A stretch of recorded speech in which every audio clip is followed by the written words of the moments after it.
to the Apocalypse, a pandemic survival story.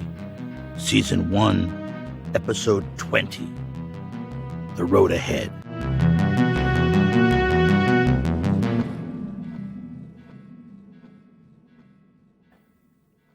Earwax, the old man said. Here we go again. Janet rolled her eyes and lay back against the rock outcrop, using her pack as a rough pillow. She arched her back like a cat, stretched her arms out over her head, and relaxed to look at him. No, seriously, the old man continued. How do you deal with earwax in the apocalypse? You can't see into your own ears. I'm not touching your disgusting old ears, Janet responded, hoping this was the end of this particular conversation. They were on a bluff a couple 100 feet above the river. She looked down and across the muddy flow at the smoke rising from another burning town. The bridge spanning the watercourse was dotted with abandoned cars and trucks. The trailer of an 18-wheeler was sticking half out of the water, near one shore, jammed against a bridge pylon. Bill, the dog, had found a high spot a few feet away. He was relaxing in the morning sun and keeping watch at the same time. He rose up onto his haunches and tensed as a couple of red squirrels chittered around one of the lodgepole pines. "Leave it, Bill," the old man said without much force. Bill relaxed and went into his own downward dog stretching routine that ended with a tremendous dog yawn. Janet looked up and gestured to the city. "Do you think the army of assholes is over there?" The old man thought about the question, frowned, and squinted into the southern sun. "Dunno, maybe. Sure seems to be a lot of destruction." She sensed he was on the verge of yet another monologue on earwax or ancient Carthage or something equally pedantic, and changed the subject with a question. "What were you doing on the trails, old man? Were you running away? Were you hiding from something when the apocalypse came?" She studied him closely to gauge his body language. It wasn't what she expected. The old man snorted. "Ha! Now you're sounding like a lawyer. Should I have my own attorney present for this cross-examination?" She kept her eyes locked in, like she was trying to see if he was hiding something. She ignored his question and continued in the same vein. "I mean, you're a doctor. Why weren't you working emergency response in a hospital in a city or something? Wasn't it all hands on deck?" "True," he replied, more somber now. "To answer your pointed question, no, I wasn't hiding from the medical response. Just the opposite, in fact. And yet another proof of God's sense of humor, they threw me out years ago." "Why?" Janet asked, like the lawyer she was, still watching him. "It's a long story." He waved his hand dismissively and paused. "It doesn't matter now." She pressed. "What happened?" She let the silence lie there like a black hole. He looked at her and shrugged. "I let my ego get me caught up in a shady business deal. I really had nothing to do with the scheme, but I was on the board, so I got caught up in the blame wave." He had an unfocused and faraway look, like he was trying to remember something from long ago. "I got fired and lost my license. Then my wife left me, and I lost my family. Really, I lost everything. I ended up leaving the country for a couple of years. I worked in Africa, where they weren't so concerned about the details of my separation from the medical community." He paused and looked at her. "In hindsight, it's funny. I lost my career and my family, but I learned to live again. I lost everything, but in a way, I found myself." He let that sink in and continued. "Then I found trail running. I found it was something that quieted the demons in my mind. It gave me something to do, kept me from thinking too much, and gave me a new circle of friends who didn't care. Hell, they didn't even ask about my past." He rubbed his eyes and looked up at her with a grin. "So, in a way, I've been running for years, even before this shit show began." KJ stared at the river below. She thought she could see ripples on the surface. It looked like when fish surface to take a fly. She made a mental note. There is still life out there, she thought. She returned her gaze to the old man and asked, gentler this time, "Which company? What was the company you were on the board of?" "Oh, it wouldn't matter to you. It wasn't a well-known company, more of a startup," he said. "Don't be too sure. You know I was an attorney, but I don't believe you know that the focus of my practice was helping the victims of medical malpractice." "It was a birth control device maker," he said. "Metagentics." He paused long and thought back, sifting through memories that once haunted him. Apparently they were falsifying clinical data. I was narcissistic enough to think they were paying me for being a great doctor, but they were paying just to be associated with me. Turns out I was just part of the smokescreen. There was an extended silence. Janet thought hard about what she was going to say next. "It was me," was what she decided to lead with. "What?" the old man asked. "I was the lawyer who got your license revoked. They wanted to settle, which may have saved your license, but I wouldn't let them." The old man was silent. Janet continued. "That was not a victimless crime," she said. "They were killing women. There had to be consequences. I stood up for those women. You were the collateral damage." The old man looked down at his hands and remained silent. Janet could see his face tense, wrinkles tightened around his eyes, his brow furrowed. There was a hint of pain there, too. She wasn't sure what to say next.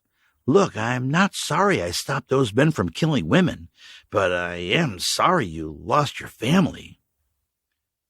A long silence fell over the two survivors. Bill, the dog, lifted his head and looked at them intently, trying to decipher this mood change. The piercing cry of a circling raptor tore the silence.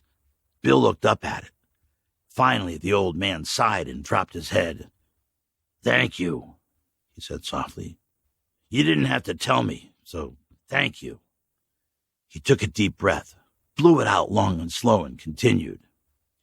"At one point in my life, I would have been terribly angry with you. I'm not sure I could have described that fury, but not now. It was hard at first, but in the end, I think it was meant to be. I think it taught me things I needed to learn about myself. I got to go to Africa and help people who really needed it. I discovered my love for the outdoors, for trails, and for running, so yeah. Thank you. Looking back, other than causing a schism with my family, I think it was probably a blessing." Janet carefully steered the conversation. "What happened to your family when the plague hit?" The old man darkened. "My ex-wife and oldest kid died in the city when it started. I tried to get to them, but the streets were chaos. Before the networks crashed, I got a call from one of my old neighbors. They were gone in the first couple days when it swept through." He looked up and across the river to the city. "My youngest, Paul, was out here somewhere. He was in and out of college. That's where I'm going. I'm trying to find him. To find my son," he muttered through a shaky voice. "To close that final open loop. Then I'm going to lay down and give my old bones up to this damned earth." He wiped his hands on his pant leg and stood up. He turned towards her with tired emptiness and asked, "What about you?" Janet frowned. "They're all dead. I watched my husband, kids, and parents die." "I'm sorry," the old man said. "But you know what?" Janet asked and answered her own question. "Now that I'm here, I'm still doing what I do. I spent a lifetime standing up for people, stopping bullies from doing bad things and making bad guys pay." She looked at him and spread her hands as if embracing the thought. "I've always considered myself the enforcer of consequences. I think I'm needed here, now, for what I can do." The avenging angel, the old man said with a corner of his mouth twitching upwards ironically. Won't you be needing a mask and a cape? Shut up, Janet said, not unplayfully. I'm serious. I didn't ask for it. I'd rather have my family back. But the universe dropped me here with a certain set of skills. Maybe I was put here for a purpose. I don't want to be unkind, he responded, but that sounds a bit self-serving and messianic. No more self-serving than you are, you nihilistic old man. You and your pile of bones. You've got a set of skills, too. You may have something to contribute. I suppose you're right. It's a clean slate. We're making up our own rules now, and much of what we believe to be true or false, good or bad, is meaningless, or at least in flux. I'll help you find your son, Janet said softly, but decisively, looking at the ground between her feet. The old man considered this. I would be grateful for your help, he finally responded, and it came out a bit more official sounding than he had intended, like some sort of pact or agreement. So he continued to talk. I'm tired, he said, and I've lived a long life. I'm not sure what the point of surviving is. I mean, really, what's the point? I feel like there's not much keeping me in this world. Janet looked at him. So you're Hamlet now. You're trying to decide if you want to suffer the slings and arrows of outrageous fortune. This isn't poetry.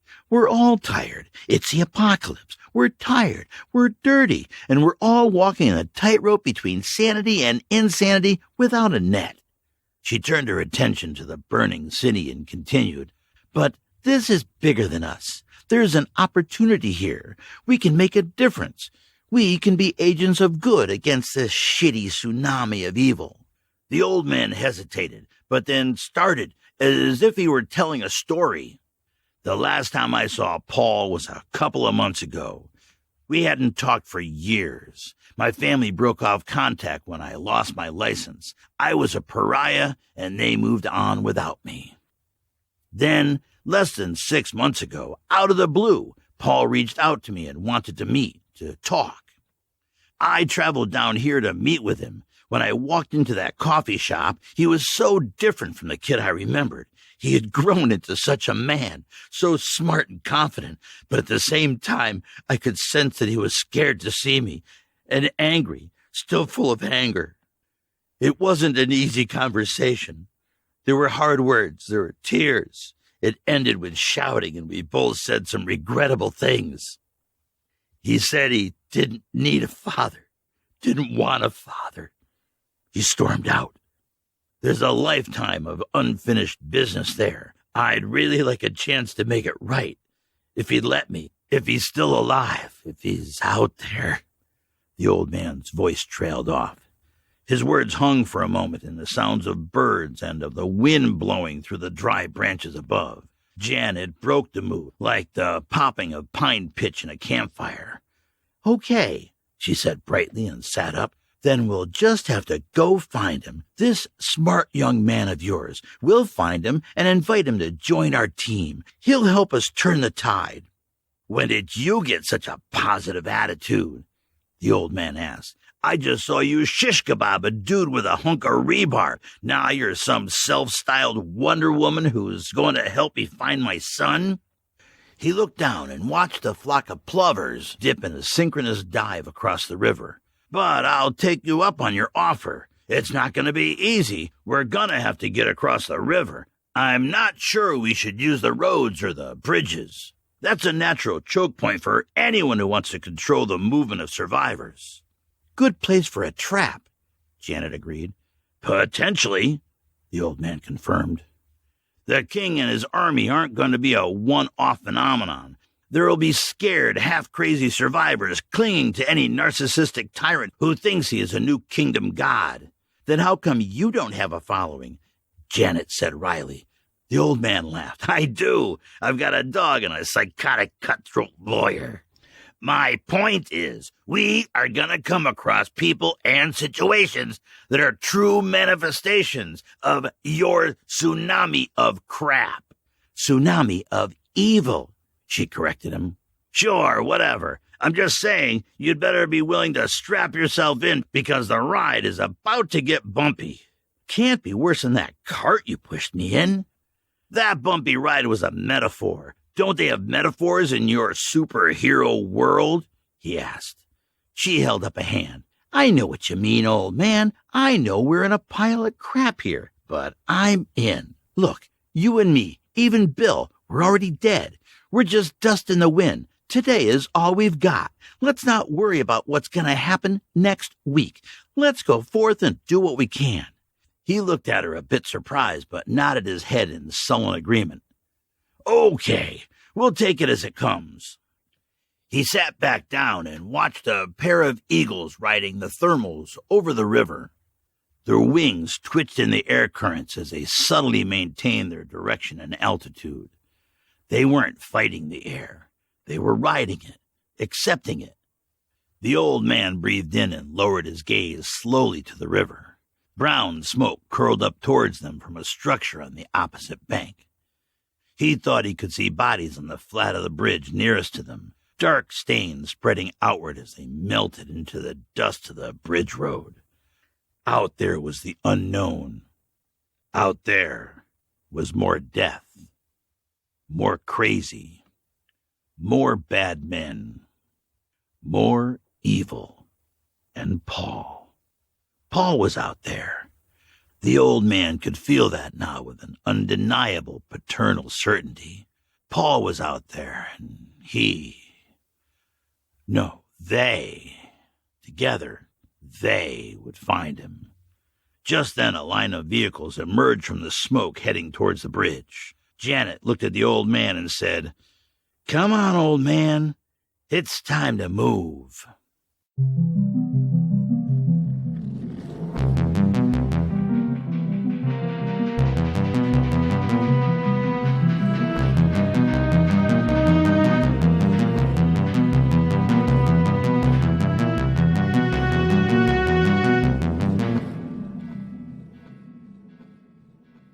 So here we are, my survivor friends.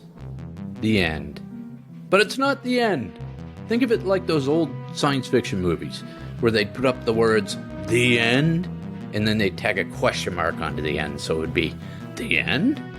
Right? Don't worry. For us, it's not a question. We'll be back. We'll be back. In one of the strange ironies of these types of projects is that the more you do it, the more ideas you have.